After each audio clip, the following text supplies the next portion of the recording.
Երբ եւ ինչպես կարելի էր կանխել պատերազմի արհավիրքը, իհարկե, կարևոր հարց է, եւ եթե մեզ հաջողվի կայուն ժողովրդավարական շրջափուլերի միջոցով անցնել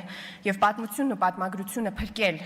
քաղաքականությունից, ապա այս հարցերը իրենց պատասխանները կգտնեն եւ մենք սերունդների ժառանգություն կթողնենք Հայաստանի երրորդ հանրապետության մասին այնպիսի հիշողություն, որի հետ սերունդները հաշտ կլինեն։ Սա չափազանց կարևոր է։ Միևնույն ժամանակ մենք չենք կարող ապրել անցյալով, դա ապրել չի լինի, իսկ մենք պետք է կայացնենք ապրելու արմատական որոշում։ Ապրելը հնարավոր դարձնելու համար մեզ անհրաժեշտ է երկրի ներսում շարունակել ռեֆորմները, տնտեսական, սոցիալական, կրթական, մշակութային, հանրային, քաղաքական, իսկ երկրի շուրջ ապահովել կայունություն, անվտանգություն եւ խաղաղություն։ Վերահաստատենք, որ այս հարցում կարևորագույն դերակատարում ունեն մեր զինված ուժերը։ Սակայն կայունություն, սահմանների անձեռնմխելիություն, անվտանգություն եւ խաղաղություն ապահովելու համար կան նաեւ ռազմաքաղաքական եւ դիվանագիտական գործիքներ։ Այս համատեքստում մենք ունենք երկու օրակարգ, որոնց մասին ցանկանում եմ խոսել ավելի մանրամասն։ Առաջինը Հայաստանի տնտեսական եւ տրանսպորտային կապերի ապաշրջափակումն է։ Առաջարկում եմ նախ հասկանանք, թե ինչպես եւ ում ցանկությամբ է Հայաստանը հայտնվել շրջափակման մեջ։ Հայաստանի եւ Ադրբեջանի, Հայաստանի եւ Թուրքիայի միջև տնտեսական եւ տրանսպորտային հաղորդակցության ուղիները սառեցվել են Լեռնային Ղարաբաղի հակամարտության բերումով։ Շատ կարեւոր է ընդգծել, որ ոչ թե Հայաստանն է շրջափակել Ադրբեջանին եւ Թուրքիային, այլ հակառակը։ Ադրբեջանը եւ Թուրքիան են շրջափակման ենթարկել Հայաստանը, իբրև թե Լեռնային Ղարաբաղի հակամարտության համատեքստում Հայաստանի եւ Արցախին թույլատնելու եւ մեծ զիջումներ պարտադրելու համար։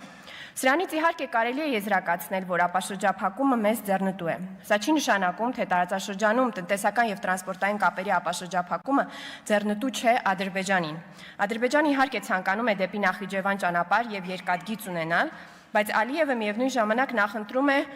տորպեդահարել այս օրակարգը եւ նոյեմբերի 9-ի եւ հունվարի 11-ի հայտարարություններով իր ստանձնած պարտավորությունները չկատարել։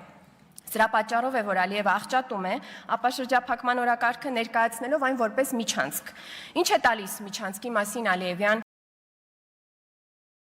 հեքիաթը։ Այն մի կողմից փորձ է մեզ ահաբեկելու, որպեսզի մենք ինքներս ետ կանգնենք տարածաշրջանում ապաշրջափակումից, մյուս կողմից դա փորձ է մոլորության մեջ գցելու ադրբեջանական հանրությանը, ինչ որ կերպ բացատրելու, թե այդ ինչու է Արցախը վիրավոր, բայց կանգուն, իբրև թե տեսեք, ես էլ մի կտոր կպոկեմ Հայաստանի տարածքից։ Ուրեմն պետք է ֆիքսենք, որ տարածաշրջանային կապերի ապաշրջափակման օրակարգը շատ փխրուն է։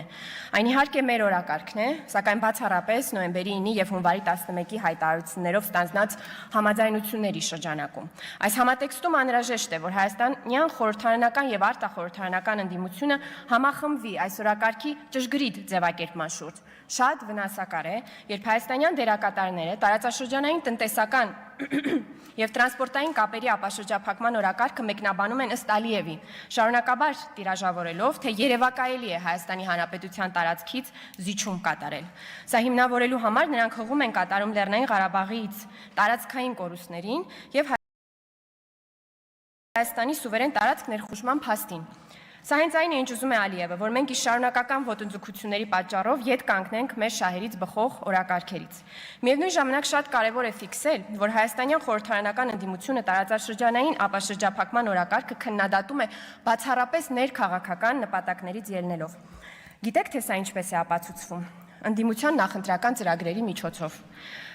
Օրինակ, Հայաստան դաշինքի նախընտրական ծրագրում կարելի է հանդիպել նմանատիպ ձևակերպումների, որոնք ըստ էության դառնալու են դաշինքի հանձնառությունները ընտրվելու պարագայում, կառավարող ուժ դառնալու պարագայում։ Արժանապատիվ խաղաղություն բաժնում Հայաստանը դաշինքը խոսում է տարածաշրջանային խաղաղության հաստատման նոր մոդելների մասին եւ արձանագրում, որ հանդես են գալիս բոլոր հարևանների հետ արժանապատիվ հարաբերությունների հաստատման եւ զարգացման օգտին։ Այնուհետև հռչակում են կողմ լինելով Հարավային Կովկասում կայուն խաղաղության, կոմունիկացիաների ու բաց սահմանների գաղափարին, հաստատակամ ենք դաշնակիցների հետ գտնել խելամիտ եւ փոխշահավետ լուծումներ, դրանք բխեցնելով մեր ազգային եւ պետական շահերից։ Այնուհետև տարածաշրջանային համագործակցության նոր օրակարգ բաժնում արձանագրում են Հայաստանը կարող է դառնալ կոմունիկացիաների հատման տարածաշրջանային կենտրոն, տարանցիկ երկիր, որը կկապի Սև ծովի եւ Պարսից ծոցի երկրներ, ինչպես նաեւ վերականգնվող նոր մետաքսի ճանապարհը։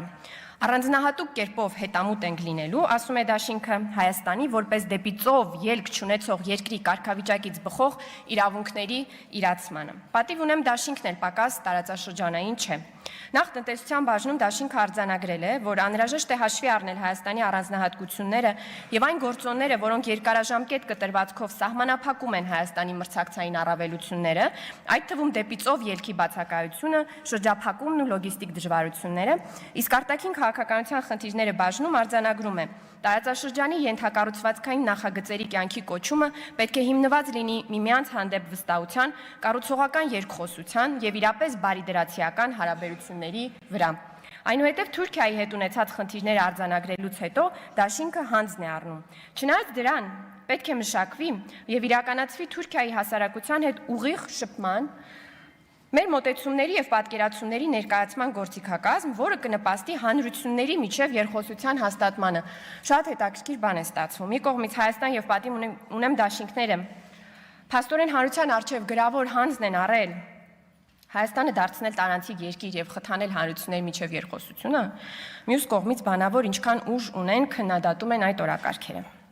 Անդրադառնամ եւս մեկ կարևորագույն հարցի՝ սահմանազատման եւ սահմանագծման խնդրին։ Այս օրակարգը եւս աղճատվում է։ Մենք հայտարարել ենք, որ սահմանազատման եւ սահմանագծման երկարատև, երբեմն տարիներ տևացող աշխատանքները կարող են մեկնարկել, երբ դրա համար ձևավորվի բարենպաստ միջավայր։ Այն է, երբ Ադրբեջանը ետ քաշի իր զինված ուժերը Հայաստանի Հանրապետության տարածքից։ Ադրբեջանը սա չի անում, դրանով հետաձգելով նման աշխատանքների մեկնարկն իսկ։ Մյուս կողմից հայաստանյան խորհրդարանական ընդդիմությունը սահմանազատման եւ սահմանագծման օրակարգը ներկայացնում է իբրև ադրբեջանական օրակարգ, որը մեզ պարտադրվում է։ Եթե այդ օրակարգը լիներ ադրբեջանական, ապա վաղուց Ադրբեջանը ետ քաշած կլիներ իր զինված ուժերը մեր տարածքից, քանի որ գիտի, որ դա է աշխատանքների մեկնարկի հիմնական խոչընդոտը։ Հայաստանյան ընդդիմությունը եւս մեկ ուղղությամբ է հարվածներ հասցնում այս օրակարգին, այն ներկայացնելով իբրև թե Արցախի կորուստ։ Այս թեզը առաջ տանելու համար վկայակոչվում է Հայաստանի եւ Ադրբեջանի միջև սահմանի փոխադարձ ճանաչումը, իբրև Ադրբեջանի տարածքային ամբողջականության ճանաչում։ Այստեղ ես կցանկանայի մի քանի հարց հնչեցնել։ Երբ որպես Ղարաբաղյան հակամարտության լուծման ուղենիշներ Հայաստանը տասնամյակներ շարունակ հղում է կատարել ԵԱՀԿ Հելսինկյան եզրափակիչ ակտի 3 սկզբունքներին, որոնք են ազգերի ինքնորոշման իրավունքը, ուժի եւ դրա սպառնալիքի բացառումը եւ տարածքային ամբողջականությունը, այդ որ երկրի տարածքային ամբողջության մասին է խոսել Հայաստանը։ Եվ միթե մեր երկրի դիրքորոշումը տարիներ շարունակ չի եղել այն, որ ազգերի ինքնորոշման իրավունքը եւ տարածքային ամբողջականությունը միմյանց չեն հակասում։ Եվ վերջապես մի փոքր ավելի պարզ. Լեռնային Ղարաբաղը ինքնորոշվել է ինքնուրույն, այլ ոչ թե այն պատճառով, որ Հայաստանի Հանրապետությունը, այսպես ասած, առաջ է տվել իր սահմանները։ Լեռնային Ղարաբաղի ժողովրդի ինքնորոշման իրավունքը չի կարող չեղարկվել Հայաստանի եւ Ադրբեջանի սահմանների սահմանագծման եւ սահմանազատման միջոցով։ Ես չգիտեմ ինչը կհամոզի խորհրդարանական ընդդիմադիրներին այս օրակարգը մանիպուլյացիաների չենթարկել։ Գուցե նրանց համար համոզիչ կլինեն Սերժ Սարգսյանի խոսքերը։ 2016 թվականին միջազգային մի լրատվականի տված հարցազրույցում նա ասում է. «Մենք ընդունում ենք ցանկացած պետության, այդ թվում Ադրբեջանի տարածքային ամբողջականությունը, բայց ժողովրդի ինքնորոշումն ընդհանրապես չի հակասում տարածքային ամբողջականության